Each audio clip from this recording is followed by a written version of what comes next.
Welcome to Break Free to Brilliance Podcast, empowering women in business through thought provoking interviews and insights. Embrace your authentic power, explore the impact of your story, and discover how writing your best selling book can amplify your message, authority, and the three I's: impact, influence, and income. Let each episode guide you towards brilliance in minutes.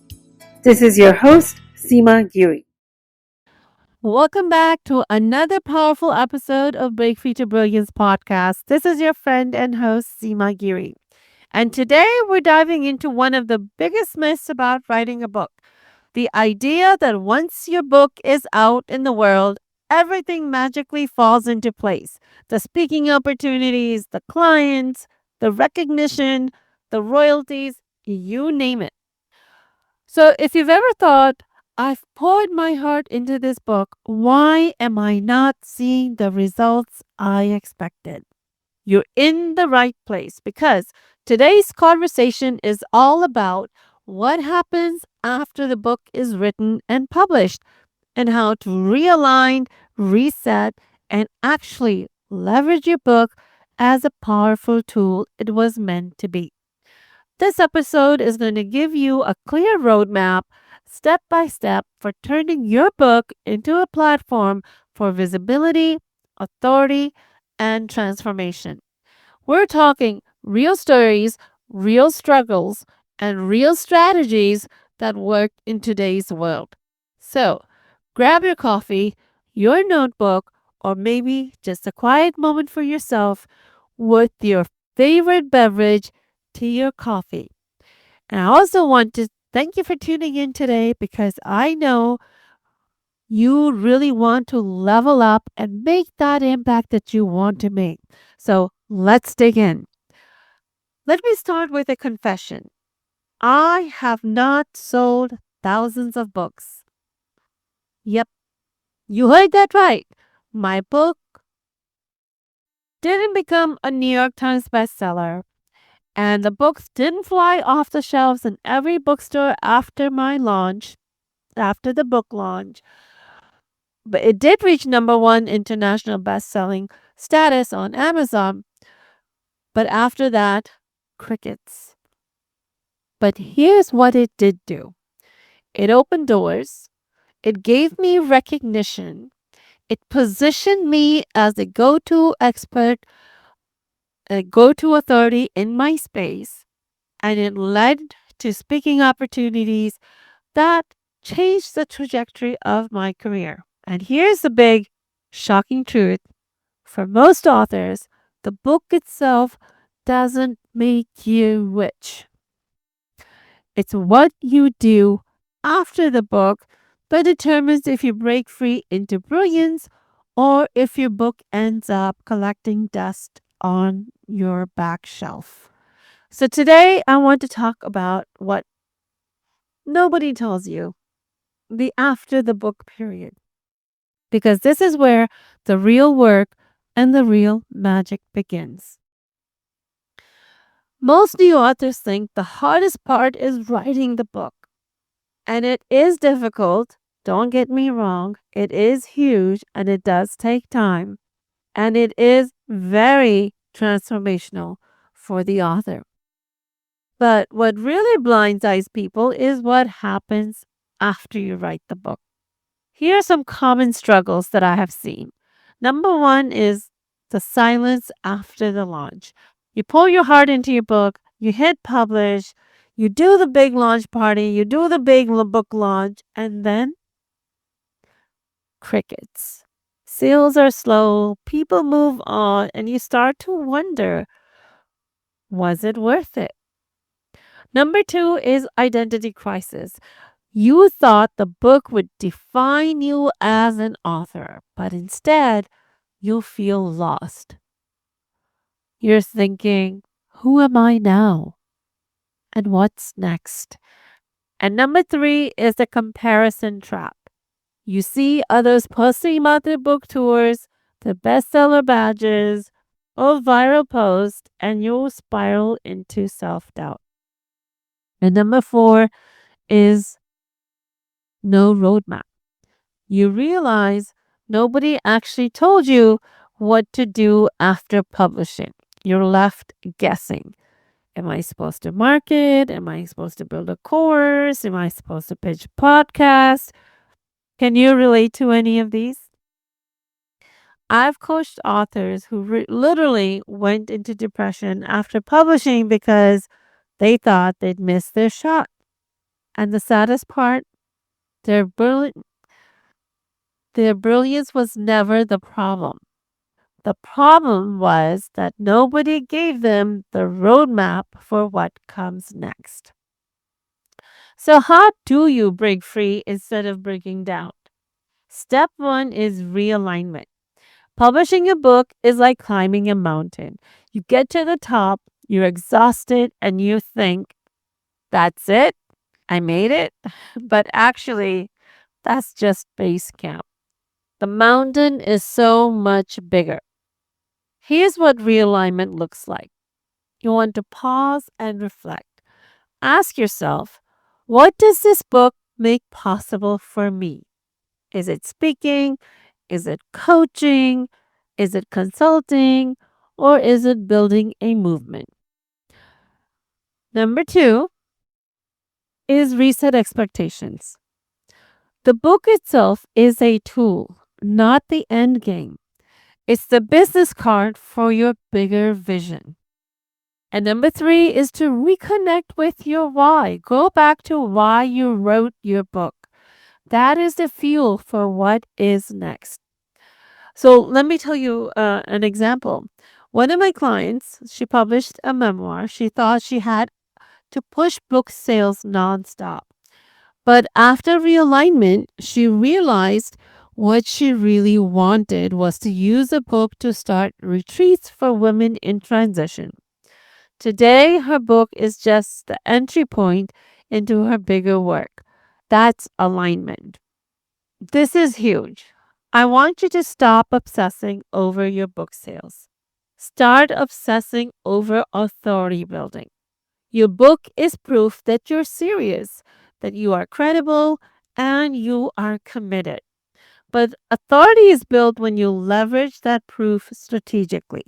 And here's how you do it. First is with the speaking opportunities. Start pitching yourself as a speaker, using your book as a credibility piece. That's how I went from not selling many books to being recognized as an expert in my field. And number two is podcasts and media. Use your book to get featured. Media outlets are always looking for authors with a unique angle. And number three are signature workshops. Turn your book into a workshop or mini training. People will pay 10 times more for your time and guidance than for your book. So stop obsessing over the Amazon rank. Your book is a business card on steroids. It's proof of expertise. It's the thing that gets you into rooms, into podcasts, into summits, and on stages. So one of my clients had sold only about 100 books in the first 6 months. She was devastated. But we repackaged her content into a workshop series, and that landed her some corporate clients. So suddenly that little book had generated more revenue than she ever imagined. Here's something people don't talk about enough. After the book, doubt creeps in, right?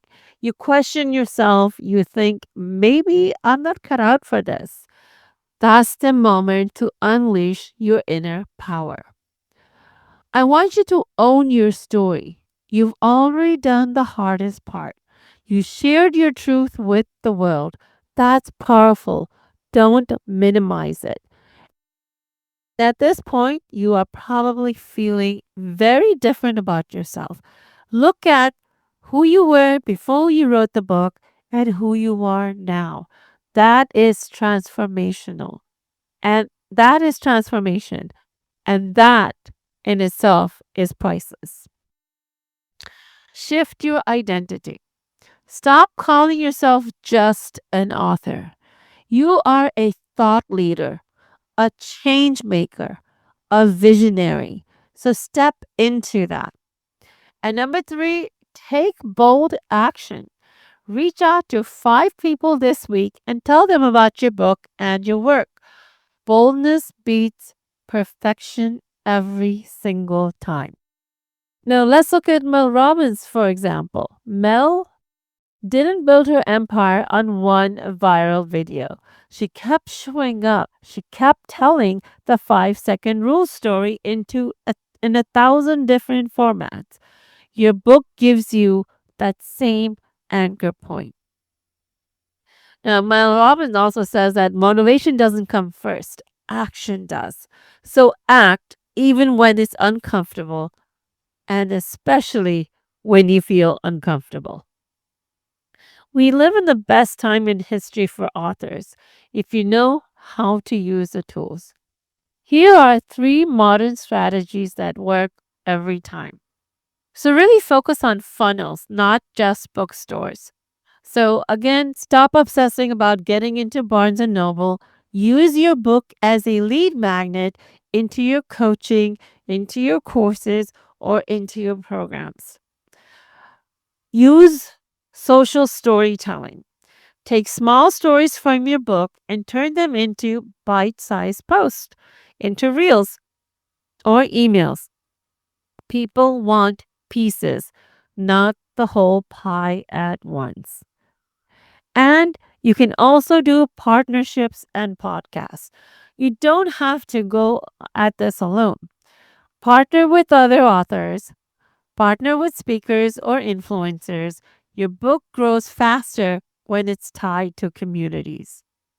So, for example, I've seen authors with less than 1,000 Instagram followers fill programs because they strategically shared stories and linked them to offers. So, you don't need to be everywhere, you need to be intentional. So, if you're in that after the book valley when the launch is over, the excitement has died down, and you're wondering what's next, remember this. The book is not the destination, it's the doorway. Sales don't define you, authority does. Perfection won't connect you, vulnerability will. And you don't have to grind alone. Technology and strategy can carry your message further than you ever dreamt. The roadmap for what to do after the book, which is to reset your expectations and reconnect with your why. Number 2, build authority, leverage your book for speaking, workshops, and media. And number 3, unleash your inner power, own your identity as a thought leader, and use modern strategies like funnels, storytelling, and partnerships. Here's the truth nobody told me at the start. Your book is a beginning, not the end. And your brilliance doesn't depend on bestseller lists. It depends on what you do next. So my challenge for you this week is ask yourself, what door can my book open for me right now? Is it a podcast pitch? Is it a workshop idea? Or is it a new conversation with your audience? Pick one thing and act on it. And if this resonated with you, share this episode with another fellow author who might be stuck in that after the book fog because the world needs your message and their message more than ever. I'm Seema, and this has been the Break Future Brilliance podcast. Until next time, keep writing, keep rising, and keep shining. And And I I want want to to take a moment to mention that the content shared in this podcast is for educational and entertainment purposes only. My guests and I share personal experiences and real life examples that have helped us live our best lives, much like friends sharing stories.